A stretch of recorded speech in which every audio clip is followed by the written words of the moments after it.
মানছি না, মানব না। ধর্মঘটের বিরুদ্ধে সমস্ত অংশের মানুষ এখন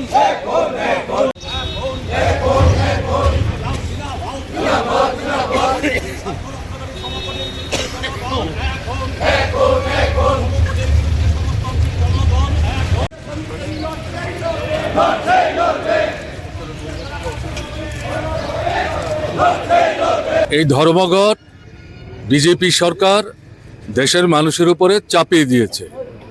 তাদের শ্রমিক স্বার্থ বিরোধী, মালিকদের স্বার্থে রক্ষার প্রশ্নে, লুটের যে সুযোগ তাদেরকে বাড়িয়ে দেওয়ার প্রশ্নে যে শ্রমকোড তারা তৈরি করেছে, তার বিরুদ্ধে এই ধর্মঘট। কৃষক এবং কৃষির যে সমস্যা তারা তৈরি করেছে, এর বিরুদ্ধে এই ধর্মঘট।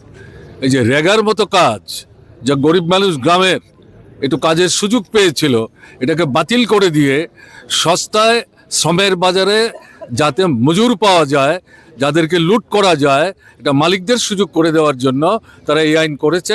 এর বিরুদ্ধে এই ধর্মঘট।